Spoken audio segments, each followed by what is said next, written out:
Here is part 2 of your vocabulary lesson for IELTS Writing Task 2. In the last lesson, we really focused on topic-specific language. But in this lesson, we'll be learning how to use something called structure-specific vocabulary. So by the end of the lesson, you'll understand what this is and how you can use it in your essay. Let's take a look back at the band descriptors to understand why lexical resource is so important. To achieve a Band 7 in lexical resource for IELTS Writing Task 2, you must be able to use a fairly advanced range of vocabulary. Your understanding of synonyms will be very important, and it's also critical you are able to paraphrase effectively. For a Band 8 score in lexical resource, you will have to do all of those things.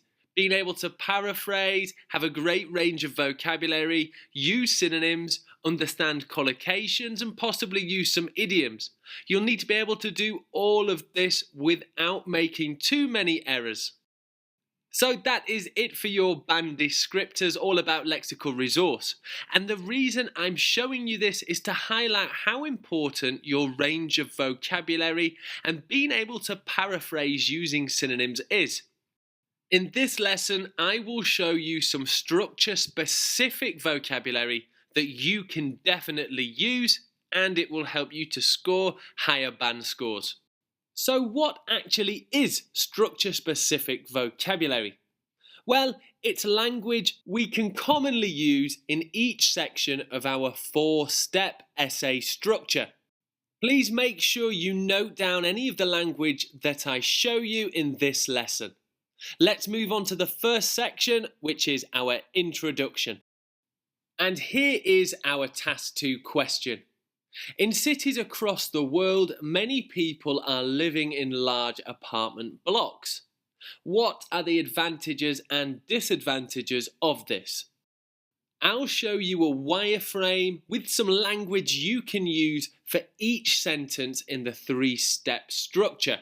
So, to paraphrase. In densely populated areas, the majority of people are finding accommodation in large blocks of flats. Now, in my first sentence, I've really paraphrased only 3 phrases. Let's take a look at them now. So, instead of cities, I've used densely populated areas. I use finding accommodation to paraphrase for the word living. And instead of apartment blocks, I've used large blocks of flats. So, they are the 3 phrases that I've paraphrased from the question. As I said previously, this is a great way to start off your introduction, as it shows the examiner you understand what the question means.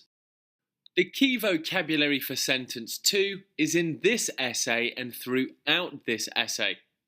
It's also very important to identify the type of question. For example, I've highlighted in blue the advantages and disadvantages, but this could be changed for problem and solution or whatever other type of question it is.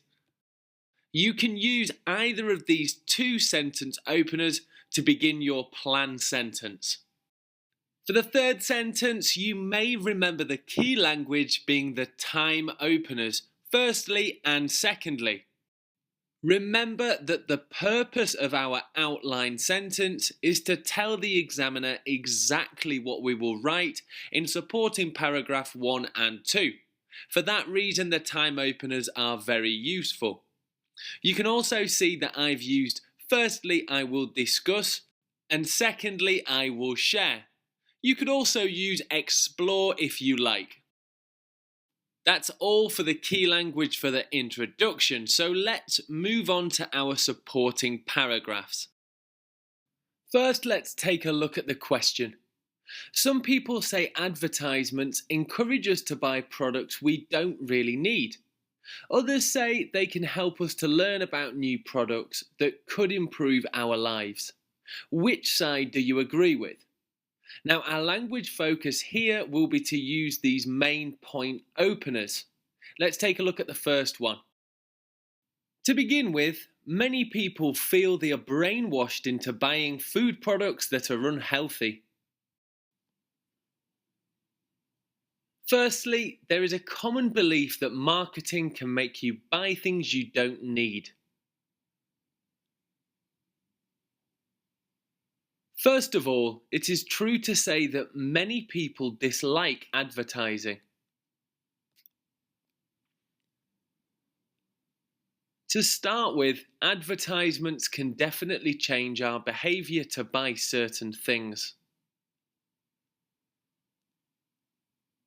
Many people feel advertisements influence their buying decisions and shopping behaviour. In the first place, advertisements do often mean buying products you wouldn't normally. So here's some key vocabulary and phrases to begin your main point. A really good way to start your topic sentence. Let's have a look at how we can begin our supporting sentences. Now the question has stayed the same, and just underneath that, I've added my first sentence in the supporting paragraph, or as you'll remember, the topic sentence. Let's take a look at the supporting sentence using the following openers. Furthermore, it is highly important to save money for future hardships.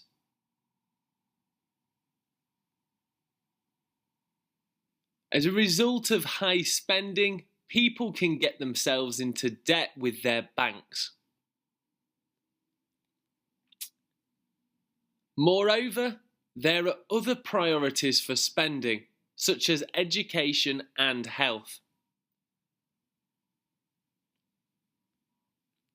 Consequently, people influenced by adverts may have less money to spend on food. What is more, these surplus products may also have a negative impact on people's health. As an effect, many people feel disappointed for buying products they don't need. So here is some excellent structure-specific vocabulary that you can use for your supporting paragraphs. I suggest bookmarking this part of the lesson, taking a screenshot or noting all these phrases down, as you can definitely use them in your essay too. Let's move on to the final section of this lesson, which is vocabulary all about our conclusion. Here are some opening phrases that you can use. Firstly, let's read through the question. Some people say advertisements encourage us to buy products we don't really need. Others say they can help us to learn about new products that could improve our lives. Which side do you agree with? Now, I'm sure you will have noticed that my vocabulary table is split into two colours. Blue is for the sentence to summarise, and red is for the sentence to give your opinion. And remember, you don't always have to give your opinion in your conclusion, only if you're asked in the question. Let's see the first example. To sum up, it is very clear advertisements have a big influence on our behaviour for many reasons.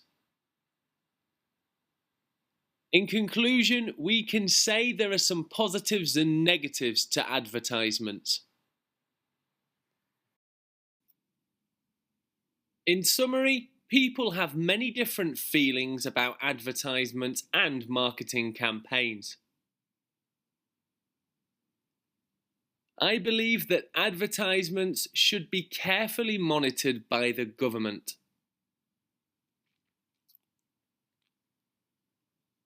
In my opinion, advertisements have too much power and result in us wasting lots of money. I feel that advertisements can help us to find new products that can help us to be healthier or happier. So that winds up our lesson all around structure-specific vocabulary. There was a lot of language included in this lesson, so you may want to review the lesson, know it, and go back through certain sections of this lesson.